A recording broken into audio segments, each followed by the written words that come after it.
Hello guys, and today I will be talking about serendipity. I will be discussing 4 points: neural connections, dreams, face locking, and sexual reproduction. Knowing neural connections can help us better understand serendipity so that we can actually know what is going on in our brain as serendipitous ideas start to form. In a nutshell, the process is that the neurons take the electrical signals via the axons and onto the other neurons via the synapse, where neurotransmitters go to the receiving neuron. Now, my next point will be about dreams. Sometimes, serendipity can come in the form of dreams.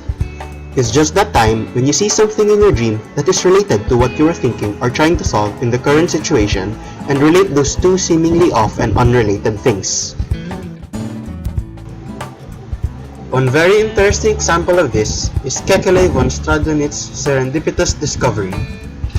Kekele was a scientist who spent 10 years of his life studying the connections of carbon-based molecules. He never got around and figured out the structure of benzene molecules. One day, he daydreamed and saw a vision of Ouroboros, the serpent from Greek mythology. Because of this, he realized that the benzene molecule was a perfect ring of carbon with hydrogen atoms surrounding its outer edges. He was able to discover something from his study by daydreaming of a completely unrelated thing. As Freud said on Dream Work, it is not about unveiling a repressed truth, but exploring new truths with these combinations. The next thing that I will talk about is face locking. Face locking happens when the neurons fire in a synchronized fashion. This means that in this state, the brain is very organized and orderly. If there is face lock, a state of the brain in which it is very clean, organized, and orderly, there's also sure to be the opposite. This is chaos.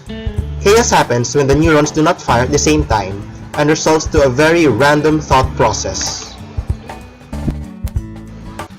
But according to Robert Thatcher's study, the more chaotic your mind is, the more IQ points you get, and the more time you are in face lock, the lower your IQ is.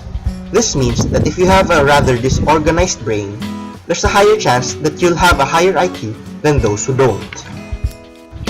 So, what does this all mean? It means that face lock hinders creative and serendipitous ideas. The last point that I will be talking about is sexual reproduction. What is the relation of sex and serendipity, you ask? It is the different combinations of life.